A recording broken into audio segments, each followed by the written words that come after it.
அனைவருக்கும் வணக்கம். இது உங்கள் மிஸ்டர் மார்க்கெட் தமிழ் சேனல். இன்றைக்கி நம்ம எந்த கம்பெனியை பற்றி பார்க்க போகிறோன்னா மணப்புரம் ஃபைனான்ஸ் பற்றி பார்க்க போகிறோம். வீடியோக்குள்ளே போகிறதுக்கு முன்னாடி நம்ம சேனலை சப்ஸ்கிரைப் பண்ணால் சப்ஸ்கிரைப் பண்ணிடுங்க. அப்படியே பெல் ஐக்கானை பிக் பண்ணிடுங்க. அப்போ தான் நான் போடுற வீடியோவை நீங்கள் கண்டினியூஸாக பார்க்க முடியும். மணப்புரம் கம்பெனி கரண்ட் ப்ரைஸ் பார்த்தீங்கன்னா 180 ரூபா. மார்க்கெட் கேப் 15,270 கோடியில் இருக்குது. பி ரேஷியோ 7.48 இருக்குது. அதோட புக் வேல்யூ பார்த்தீங்கன்னா 136 ரூபா. 5 இயர்ஸ் ரிட்டர்ன்ஸ் அப்படின்னு பார்த்தீங்கன்னா ROE 20.6 இருக்குது. அவங்க டிவிடெண்ட் பார்த்தீங்கன்னா 1.66%. ஃபேஸ் வேல்யூ பார்த்தீங்கன்னா 2 ரூபாயில் இருக்குது. அந்த கம்பெனி மொத்த கடன் எவ்வளோ வச்சுருக்காங்கன்னா 28,482 கோடி வச்சுருக்காங்க. அவங்க என்னென்ன பிஸ்னஸ் பண்ணுறாங்க அப்படின்றத ஃபஸ்ட்டு பார்த்துடலாம். அவங்க கோல்டு லெண்டிங் பண்ணுறாங்க. அப்புறம் பார்த்திங்கன்னா மைக்ரோ ஃபைனான்ஸ் பண்ணுறாங்க. அப்புறம் ஹோம் லோன் பண்ணுறாங்க. அப்புறம் வெஹிக்கிள் லோன்ஸ் பண்ணுறாங்க. ஆல் ஓவர் இந்தியாவில் 3,985 பிரான்ச்சஸ் வச்சுருக்காங்க 2023 ரெக்கார்ட் படி. அப்புறம் அவங்க தங்கத்தின் மதிப்பு பார்த்திங்கன்னா 18,614 கோடி வச்சுருக்காங்க. மணப்புரம் ஆசீர்வாத் அப்படின்ற மைக்ரோ ஃபைனான்ஸை 2015 வாங்கினாங்க. அப்போ அதோட ஒர்த்து 110 கோடி. இப்போ அதோட ஒர்த்து பார்த்திங்கன்னா 8,654 கோடி. அவங்க ஹவுசிங் ஃபைனான்ஸ் பண்ணுறாங்க. ஹவுசிங் ஃபைனான்ஸ் யாருக்கு பண்ணுறாங்க அப்படின்னு பார்த்தீங்கன்னா low income and self employed கஸ்டமர்ஸ்க்கு பண்ணுறாங்க. வெஹிக்கிள் லோன் பண்ணுறாங்கல்ல, வெஹிக்கிள் லோன் பார்த்தீங்கன்னா 2017 62 கோடிக்கு பண்ணிக்கிட்டு இருந்தாங்க. இப்போ பார்த்தீங்கன்னா 1,643 கோடிக்கு பண்ணிக்கிட்டு இருக்காங்க. இதில் 18% டூ வீலர் லோன்ஸ் கொடுக்குறாங்க, 20% பேசஞ்சர் வெஹிக்கிள்ஸ்க்கு கொடுக்குறாங்க. மணப்புரம் பார்த்திங்கன்னா இந்தியாவிலேயே ஃபஸ்ட்டு கம்பெனி ஆன்லைன் கோல்டு பண்ணியிருக்காங்க. ஓகேங்களா? இதில் இவங்களுக்கு இருக்கிற கஸ்டமர்ஸில் 47% கஸ்டமர்ஸ் ஆன்லைன் கஸ்டமர்ஸு. இவங்க பிஸ்னஸ் எங்கே பண்ணுறாங்க அப்படின்னு பார்த்தீங்கன்னா கோல்டு லோன் 70% பண்ணுறாங்க. மைக்ரோ ஃபைனான்ஸ் 30% பண்ணுறாங்க.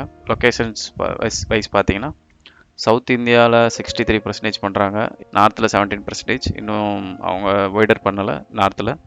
ஈஸ்ட் இந்தியாவில் அப்படி தான், வெஸ்ட் இந்தியாவில் அப்படி தான். இவங்க சவுத்தில் தான் மேக்ஸிமம் டார்கெட் பண்ணியிருக்காங்க. அப்புறம் ஆப்ரேட்டிங் ப்ராஃபிட் அப்படின்னு பார்த்தீங்கன்னா கோல்டுலேருந்து 78%, மைக்ரோ ஃபைனான்ஸில் 22% வருது. அப்புறம் நம்ம முக்கியமாக பார்க்க வேண்டியது share holding pattern. Share holding முக்கியமாக பார்க்கணும். அதில் பார்த்தீங்கன்னா ப்ரொமோட்டர் 38% வச்சுருக்காரு. அப்புறம் இன்சூரன்ஸ் கம்பெனிஸ் பார்த்தீங்கன்னா 1% வச்சுருக்காங்க. ஃபாரின் இன்வெஸ்டர்ஸ் 35%, மியூச்சுவல் ஃபண்ட் 11% வச்சுருக்காங்க. அதர்ஸ் பார்த்தீங்கன்னா 15% வச்சுருக்காங்க. அதில் ரீட்டைல் இன்வெஸ்டர்ஸ் வந்துடுவாங்க. அப்புறம் பிளட்ஜ்டு ஷேர்ஸ் 0%. ப்ரொமோட்டர் எந்த ஷேரையும் பிளட்ஜ் பண்ணலை. அடுத்தபடியாக பார்த்தீங்கன்னா நம்ம அந்த கம்பெனியோட பாசிட்டிவ் நெகட்டிவ் பார்த்தலாம். பாசிட்டிவ் பார்த்தீங்கன்னா ப்ரொமோட்டர் எந்த ஷேரையும் பிளட்ஜ் பண்ணல, ஆனால் ஆல்ரெடி சொன்னேன். அது மாதிரி ப்ரொமோட்டர் எந்த ஷேரையும் விற்கலை லாஸ்ட்டு 90 நாளில். ஷேர் ப்ரைஸ் இன்க்ரீஸ் ஆகிட்டே இருக்குது லாஸ்ட் 10 இயர்ஸாக. ஓகேங்களா? சேல்ஸும் இன்க்ரீஸ்ட் ஆகிட்டே இருக்குது ரெகுலராக. ரிட்டர்ன் ஆஃப் ஈக்விட்டி கன்சிஸ்டன்சியாக ஸ்ட்ராங்காக இருக்குது. அதோட நெகட்டிவ் அப்படின்னு பார்த்தீங்கன்னா போரோவிங், காஸ்ட் ஆஃப் போரோவிங் அதிகமாக இருக்குது. கடன், இந்த கம்பெனிக்கு கடன் அதிகமாக இருக்குது அப்படின்னு சொல்கிறாங்க. அப்புறம் பார்த்தீங்கன்னா 2023 ஈடி ரைட் நடந்திருக்கு. அந்த ஈடி ரைடில் பார்த்தீங்கன்னா 143 கோடியை ஃப்ரீஸ் பண்ணி வச்சுருக்காங்க. இது ஒரு நெகட்டிவ். அதுக்கப்புறம் நம்ம என்ன பார்க்க போகிறோம்னா நெட் ப்ராஃபிட் அப்படின்றத பார்க்க போகிறோம். இந்த கம்பெனி எவ்வளோ கிராஜுவலாக இன்க்ரீஸ் ஆகிருக்கு அப்படின்றத பார்க்க போகிறோம். வருஷம் எவ்வளோ ப்ராஃபிட் கொடுத்துருக்கு அப்படின்றத பார்க்கலாம்.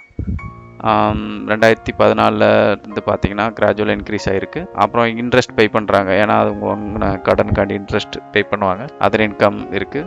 டேக்ஸ் கட்டுறாங்களா அப்படின்றத பார்க்கணும். டேக்ஸ் கட்டியிருக்காங்க. அப்புறம் பார்த்தீங்கன்னா இபிஎஸ் கிராஜுவலாக இன்க்ரீஸ் ஆகிட்டே இருக்குது. இப்போ மார்ச் 24 படி 25 ரூபா ஒரு வருஷத்துக்கு இன்க்ரீஸ் ஆகிருக்கு. டிவிடெண்ட் கொடுத்துருக்காங்க, அதுவும் பரவாயில்ல, ஓரளவுக்கு நல்லா இருக்குது.